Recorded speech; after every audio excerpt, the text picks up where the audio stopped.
2024 Toyota Corolla hatchback. Ayan. Today, titignan natin kung ano ba yung ano niya. Loob, labas, tsaka paano ba siya mag-drive. Tingnan natin yung performance niya, no? Tsaka yung daily usage. Ayan yung likod niya. Yung harap niya, kamukha lang din yung mga regular na Corolla. Yung likod, maganda yung itsura, no? Tapos ito yung ano, parang SE na basic. Wala na kasi silang super base ngayon.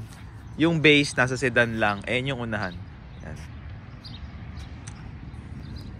Tapos yung mga Corolla ngayon, parang ano na lang yan. Parang tawag dito.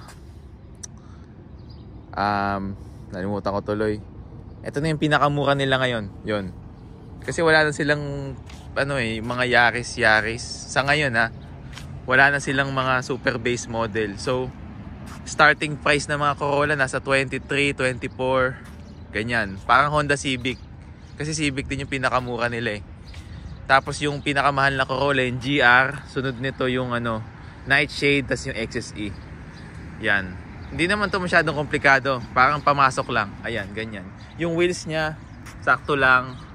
Hindi naman ganun ka-fancy. Sa totoo lang, maganda rin yung basic lang. Parang hindi ka na masyadong nagpupumilit. Yan, ganyan. Yung kulay niya parang gray na hindi mo maintindihan. Pero kakaiba siya Hindi siya black, hindi siya silver. Maganda. Yung wheels niya dati ng mga 2020, yun yata yung pinakamagandang wheels. Pero ngayon, ganyan, basic na lang. Yung ilaw niya ng 2020, iba rin Pero ngayon, ganyan na. Parang regular na. Alam ko ng mga unang hatchback nila, parang kulay puti yung taillights Kompleto na rin to sa lahat. May Apple CarPlay, wireless, charging, backup camera, standard na yun 2018. Halos kompleto na para sa pinakamurang sasakyan ngayon. Kasi iba na yung technology. Tapos pati yung side mirror may ilaw na rin. So tingnan natin yung loob tsaka paano ba siya mag-drive. Tingnan natin yung hatchback. Ayan. Ayan yung hatchback niya. Malaki yan. Marami akong mga gamit. Abubot. Kapag tinanggal mo to, pwede kang humiga, magpahinga, ganun. Tapos meron din yung matting. Tapos alam ko sa ilalim nito, meron ding mga gulong-gulong parts, ganun. Hindi ko nauukayan kasi ang dami kong basura dyan. Tingnan naman natin yung likod. Ay, yung backseat, Yan, ganyan yung itsura niya. Maganda yung material niyan Actually, kahit naman ng simula 2018, maganda na yung mga material touches nila Ito, parang leather na kunwari hindi. Ito plastic. Ito parang may pagkagomang plastic sa loob. Tapo mo yung mga sunglasses dyan, Ayan yung loob niya. Normal lang, pero maganda na tignan. Tsaka maganda yung seating position. Tingnan natin. Tapos lagi nabababa ito. Pag binaba mo, comfy yung nasa gitna. Yung wire charging niya, Apple na Parang hindi ata ito pang Android user. Ayan, pag umupo ka, mga nasa 5'8 ako Maluwag naman, kasya. Maganda yung bagsak maganda yung bagsak mga pintuan, maganda yung tunog. Comfy naman, ganyan yung itsura niya sa likod pag nakaupo ka. Wala nang masyadong special Maganda lang siya talaga, parang regular car na pamasok. Na medyo maganda siya mag-drive. Ayan. Normal lang. Kasama ko yung aso ko kasi kawawa naman. Laging mag-isa sa bahay. Medyo maganda rin yung finishing niya dito sa likod. Meron siyang ganon na shark fin, antenna. Tapos sa harap naman, tingnan natin yung mga features niya, Tanggalin ko lang pala to.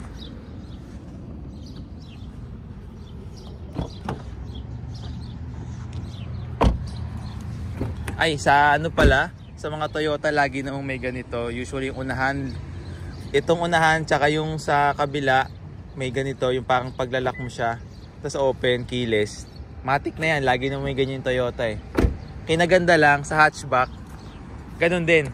Pwede mo siyang gawin dito, pwede mo siyang i-lock at i-open, may sensor dyan. So, at least medyo usable, medyo may tawag dito, convenient Sa unahan, yan, ganyan. Maganda yung mga material eh.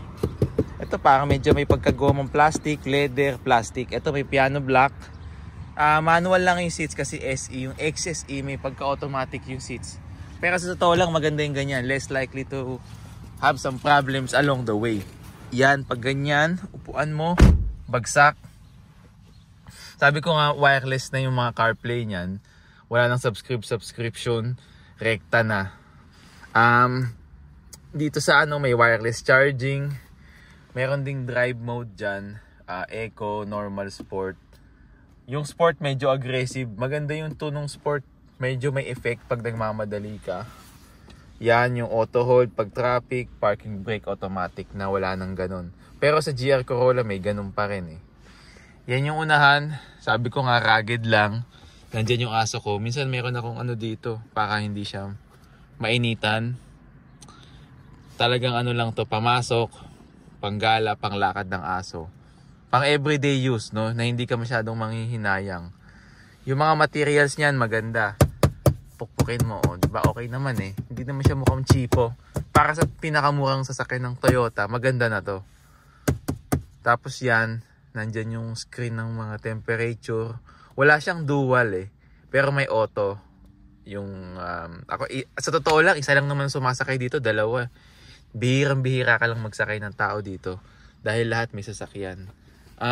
Yan, may CVT. So, hindi naman talaga ginagamit yan kasi hindi ka naman makangarera.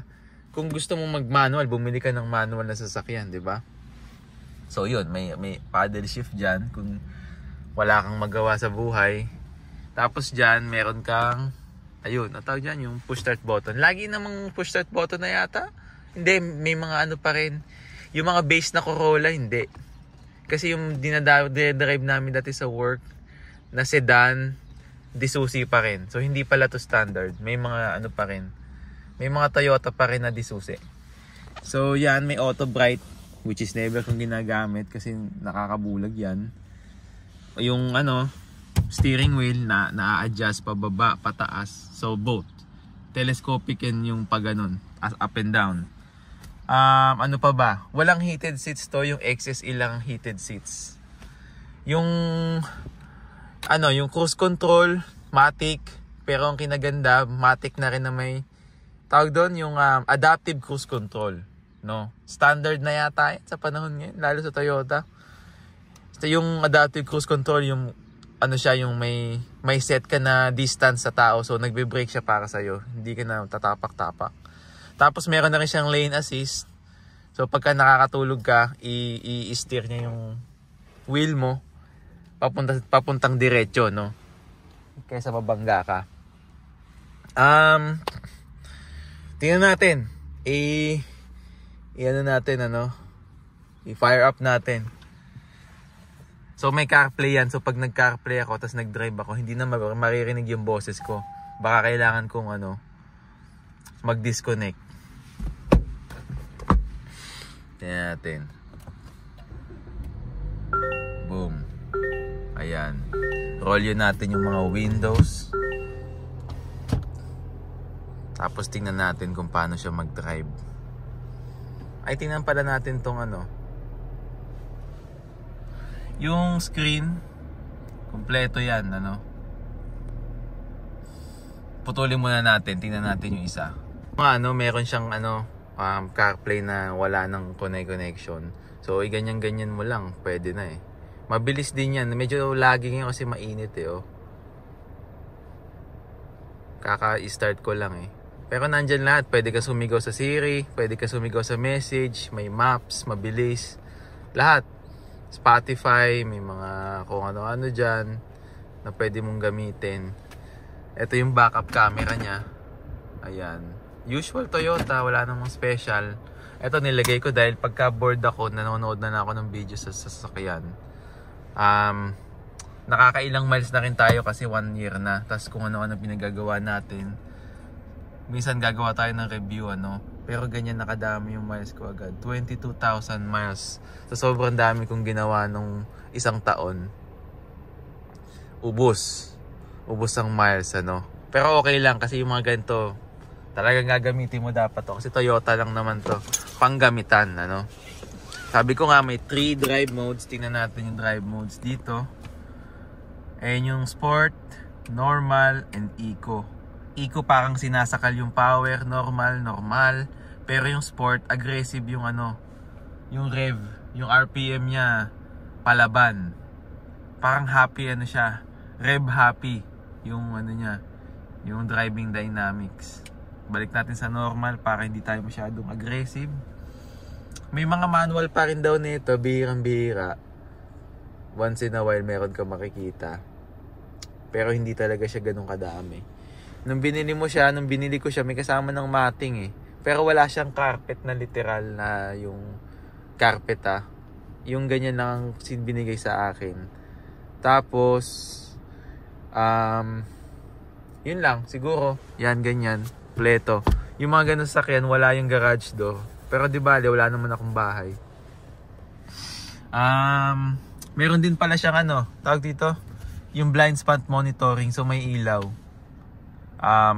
Siyempre hindi rin maganda mag-rely sa technology, pero pag sobrang busy kasi ng daan, effective yan. Yung blind spot monitoring. So dito yan iilaw. Yan, dyan iilaw yan. Tingnan naman natin yung feature sa loob ng mga upuan niya. So ayan, dito tayo ngayon sa Corolla ano. So yung upuan naman niya, ganito katangkad mga 5'8". Medyo maliit yung headspace niya, no? Kasi kung 5'9" ka or pataas, siguro kailangan medyo nakapahiga yung positioning mo para hindi ka tumama dito or masyadong awkward. Tas dito tatama. Maliit lang kasi ito sa sasakyan na to. So syempre ganyan talaga. Ibaba natin to. Ayun. Ganyan, medyo ano siya. Tapos yung view niya dito, yan ganyan, yung passenger, tas sa likod, ganyan. Tsaka yung hatchback, ganyan yung itsura. Gusto ko nagde-drive ng hatchback, parang hindi siya, parang flat lang yung likod. Naiilang kasi ako sa kotse. Tsaka maganda rin yung forma ng hatchback. Parang iba talaga ata ang driving ng hatchback, 'di ba? Kasi parang may pagka-sporty yung ano niya, yung driving dynamics. Tapos pag da-drive na natin to, tignan natin yung POV siguro. Kunin natin yung ano. Meron ako dito dalawang holder. I-POV natin. O sige, tignan natin. Ayan. Da-driving ko sana nung kasama yung sa holder sa ulo, pero di na. Para may galaw-galaw ko, no? So dito, drive. Tapos ganyan. Tingnan natin. Yung throttle response niya okay naman. Pag normal, saktuhan lang, hindi naman siya super scary. Tingnan natin dito. I-sport natin. Sport. Ayun no, aggressive yung revving oh. Back to normal.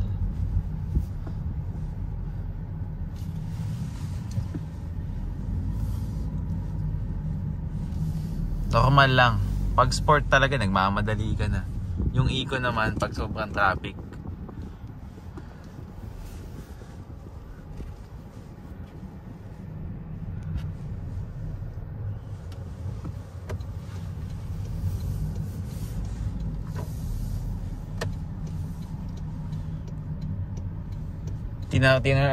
Tinurn up ko, disconnect ko yung CarPlay kasi hindi maririnig yung boses ko.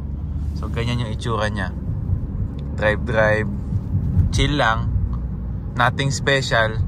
Pagka nakita mo yung point of view ko dyan, wala talaga siyang nakikitang hood. Yung mga coaching ganito, parang hindi mo makita yung hood by design, ano? Yung mga dati kasing kotse, o kaya yung mga SUV, diba, kita mo yung kwadradong hood. Dito yung point of view mo wala eh, dashboard lang. Mamaya papakita ko pag di ako nagdadrive. Binababa ko lang yung cellphone kasi baka distractive driving eh. Ganyan, tingnan natin ha.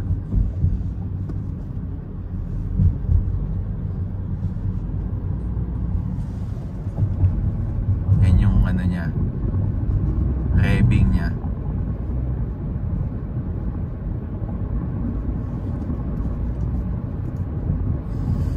Tapos yung SE, kasi parang loaded din ng SE eh.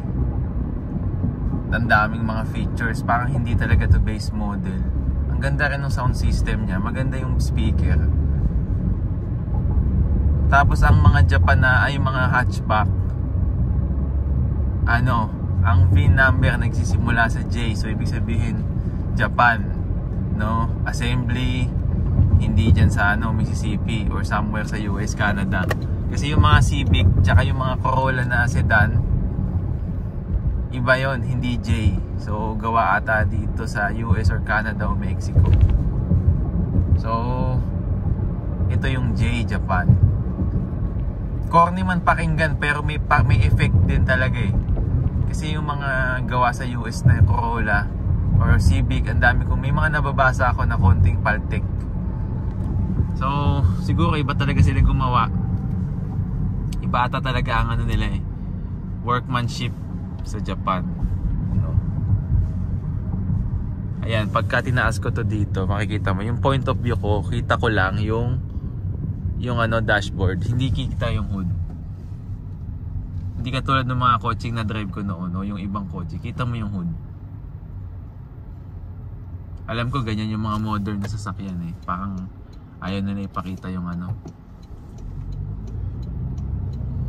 yung hood.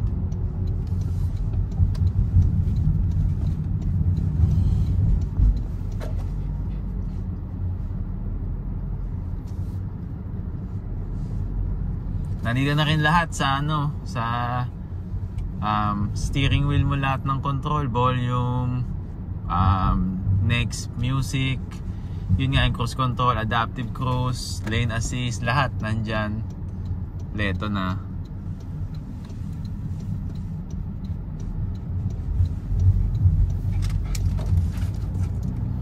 Sa tingin ko sa mga ganun sasakyan, maganda siyang pang long term. Tapos hindi mo siya mamodifyin, yung iwanan mo lang, gamitin mo lang. Tapos hanggang sa ayaw mo na, benta mo na. Tatahol yung aso ko kasi may nakikitang aso to. Sana hindi siya tumahol. Tumahol na, sorry.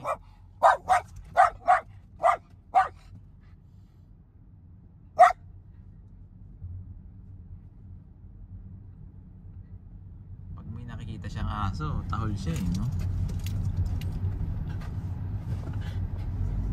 Yung XSE, maganda yung gauge, yung ganito, tachometer. Kasi digital siya, parang maiba naman.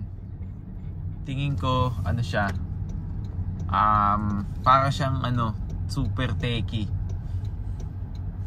Alam ko gano'n yung sa GR Corolla eh, kaya maganda rin eh. Kaya lang medyo malayo kasi yung price difference eh, nung kapanahunan kung bumibili ako. Kasi sa to lang, pag mga nasa ganitong price range ka, medyo broke ka talaga or wala ka talaga masyadong budget. Kaya ka nga na ganito, di ba? Kaya yung XSE medyo far reach din sa akin noon. Kasi medyo walang-wala ako noon. Nangangailangan lang ako ng sasakyan. Parada natin dito sa parke ng pagganito. 2024 Toyota Corolla, no? Masarap gamitin. Ano pa? Maluwag, matipid sa gasolina. Kasi ito mga nasa 32 mpg to eh. Tingnan natin dito sa ano. Ayan. Maraming ano yan, bla bla bla dito. Tapos makikita mo dyan yung mpg. Gusto ko lang nilalagay ko yung miles per hour ko dyan sa gitna. Para kahit paano alam ko exactly kung gaano katulin. Matipid sa gasolina, 30, 35, 38. Swerte ka na sa miles per gallon. Regular lang to, 2.0, 4 cylinder, ganyan. Alam ko yung hatch, yung sedan, meron na silang hybrid. Tingin ko panalo to sa budget na sasakyan. Kasi sa panahon ngayon, ang dami ng mga sasakyan na mahal. Konti na lang ganito. Kung bibili ka naman ng second hand or used na mga classic, sakitin din sa ulo eh, para sa everyday use. So gagawa tayo ng video next time para tungkol sa ganyan. Kasi dati yung mga pang araw-araw kong sasakyan, mga luma-luma, And gusto ko i-share din yon yung experience ko sa pagde-daily ng mga medyo iconic at lumalumang sasakyan, no. For today, siguro tapusin na natin to dito. Like and subscribe kung may mga gusto pa kayong ma-review. Sana makakuha tayo ng mga sasakyan na ma-review natin kasi mahirap din maka-access sa mga sasakyan kung wala ka na masyadong kakilala. See you guys in the next video. Thank you for watching. Thank you. Bye-bye.